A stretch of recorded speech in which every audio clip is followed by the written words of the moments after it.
स्वागत है स्टूडेंट्स सभी को फिर से एक न्यू सेशन में। इस सेशन में आप सभी के लिए सभी प्रश्न most important and selected SSC GD constable GK के लिए होने वाला। सभी प्रश्न आप सभी के एग्जाम की दृष्टि से महत्वपूर्ण लिया गया, साथ ही प्रीवियस ईयर क्वेश्चन भी अटैच कर लिया गया है, जिससे आप सभी को पता चलेगा गत वर्ष में किस प्रकार से प्रश्न पूछा गया था और इस एग्जाम की तैयारी हमें किस लेवल किस तरह करना है। तो आप सभी के लिए सभी प्रश्न मोस्ट इम्पोर्टेंट होने वाला है। हर एक प्रश्न को सभी 100% देना, 100% क्लास में फोकस करना, ताकि आप लोग ज़्यादा से ज़्यादा नंबर एकत्रित कर सको। तो चलिए देखते हैं पहला प्रश्न। इससे पहले जो हमारे चैनल पे न्यू हो, चैनल सब्सक्राइब कर लेना, बेल आइकन दबाना, टेलीग्राम का लिंक डिस्क्रिप्शन में है, वहाँ भी ज्वाइन हो जाना, ताकि आप लोग के पास नोटिफिकेशन जल्द से जल्द पहुँचे। तो पहला प्रश्न पूछ रहा आप सभी से, प्रदूषण नियंत्रण के लिए ऑर्डर इन पॉलिसी प्रायोगिक तौर पर सबसे पहले किस राज्य में लाई गई थी? बिहार में, झारखंड में, दिल्ली में, या इनमें से कोई नहीं? तो आप सभी को बताना होगा कि इसका राइट आंसर कौन होगा।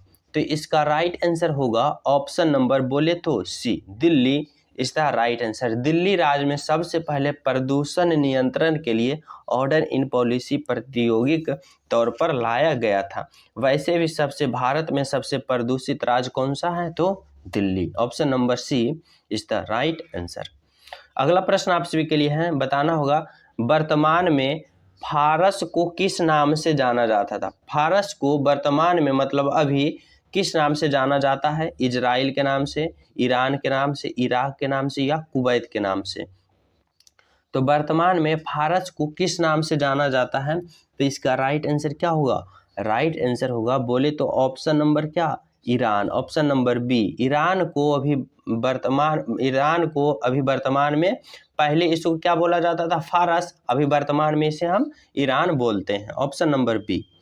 अगला प्रश्न क्या है? अगला प्रश्न आप सभी के लिए है, निम्नलिखित में से कौन सा ऊर्जा का नवीकरणीय स्रोत का उदाहरण है? ऊर्जा का नवीकरणीय स्रोत है कोयला, पेड़, पेट्रोलियम, या सौर ऊर्जा? तो निम्नलिखित में से कौन सा ऊर्जा के नवीकरणीय स्रोत का उदाहरण है? तो इसका राइट आंसर क्या होगा? राइट आंसर होगा ऑप्शन नंबर क्या, सौर ऊर्जा। Option number D is the right answer. अगला प्रश्न आप सभी के लिए है, क्या है प्रश्न? रासायनिक ऊर्जा को विद्युत ऊर्जा में परिवर्तित होता है, कौन किससे होता है? डायनेमो से, विद्युत मोटर से, विद्युत सेल से, या पवन चक्की से? तो रासायनिक ऊर्जा को विद्युत ऊर्जा में परिवर्तन कौन करता है? तो इसका राइट आंसर क्या होगा? विद्युत सेल। ऑप्शन नंबर सी, विद्युत सेल, जो कि रासायनिक ऊर्जा को विद्युत ऊर्जा में परिवर्तित करता है। अगला प्रश्न क्या है? अगला प्रश्न आप सभी के लिए है, ऑस्कर पुरस्कार खाली स्थान किस क्षेत्र में योगदान के लिए दिया जाता है? सिनेमा, चिकित्सा, शिक्षा, या संस्कृत? तो ऑस्कर पुरस्कार किस क्षेत्र में दिया जाता है? तो इसका राइट आंसर होगा सिनेमा क्षेत्र में दिया जाता है। Option number A is the right answer.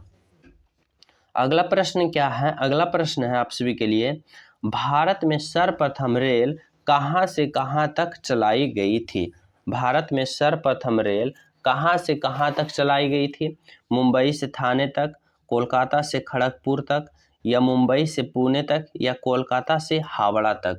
तो सर्वप्रथम भारत में रेल कहाँ से कहाँ तक चलाई गई थी? तो इसका राइट आंसर क्या होगा? इसका राइट आंसर होगा ऑप्शन नंबर मुंबई से थाने के बीच। अगर पूछे कब चलाया गया था, तो 16 अप्रैल 1853 ईस्वी को, 16 अप्रैल 1853 ईस्वी को सर्वप्रथम भारत में रेल चलाई गई थी मुंबई से थाने के बीच। अगला प्रश्न आप सभी के लिए है, प्रश्न है 32 डिग्री फ़ारेनहाइट बराबर कितना डिग्री सेल्सियस होता है? 32 डिग्री फ़ारेनहाइट होगा तो कितना डिग्री सेल्सियस में होगा? 0 degree Celsius, 100 degree Celsius, 48 degree Celsius, या 24 डिग्री सेल्सियस? तो आप सभी को बताना होगा 32 डिग्री फ़ारेनहाइट बराबर क्या होता है? मतलब 0 डिग्री सेल्सियस होता है, 0 degree Celsius. Option number A is the right answer. अगला प्रश्न क्या है? अगला प्रश्न है, खाली स्थान हड्डी मानव के टांग में पाई जाती है, कौन सी हड्डी मानव के टांग में पाई जाती है? रेडिस हड्डी, फीमर हड्डी, अल्वुना हड्डी या ह्यूमेरस हड्डी? तो कौन सी हड्डी मानव के टांग में पाई जाती है? तो इसका राइट आंसर क्या होगा? राइट आंसर होगा फीमर हड्डी। बोले तो option number B is the right answer, femur हड्डी, जो कि मानव के टांग में पाई जाती है। अगला प्रश्न क्या है? अगला प्रश्न है, पत्तियां खाली स्थान के कारण हरी होती है। पत्तियां किसके कारण हरी होती है? हरित लवक, जिसे हम क्लोरोफिल कहते हैं, या पानी, या जाइलम, या प्रकाश के कारण। तो पत्तियां हरी किसके कारण होती है? तो इसका राइट आंसर क्या होगा? राइट आंसर होगा हरित लवक या क्लोरोफिल के कारण पत्तियां हरी होती है। अगला प्रश्न क्या है जी? अगला प्रश्न है, निम्नलिखित में से कौन सी ऊर्जा का अक्षय स्रोत है? अक्षय स्रोत है जिसे हम कौची कहते हैं? रेवेन वेल कहते हैं। निम्नलिखित में से कौन ऊर्जा का अक्षय स्रोत है? कोयला, पेट्रोलियम, हवा या प्राकृतिक गैस? तो निम्नलिखित में से कौन ऊर्जा का अक्षय स्रोत है? तो इसका राइट आंसर क्या होगा? राइट आंसर होगा ऑप्शन नंबर, बोले तो हवा। हवा जो कि ऊर्जा का अक्षय स्रोत है, जो कि क्षय कभी नहीं होता है। जो क्षय नहीं होता है उसे क्या कहते हैं? अक्षय। तो हवा कभी क्षय नहीं होगा, इसलिए ऊर्जा का अक्षय कौन है? हवा। अगला प्रश्न है, कांग्रेस के प्रथम अधिवेशन कब हुआ था? कांग्रेस का प्रथम अधिवेशन कब हुआ था, जो आप सभी को बताना होगा।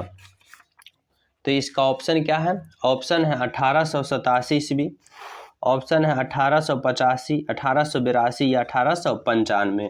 तो आप सभी को बताना होगा कांग्रेस के प्रथम अधिवेशन कब हुआ था। तो इसका राइट आंसर क्या होगा?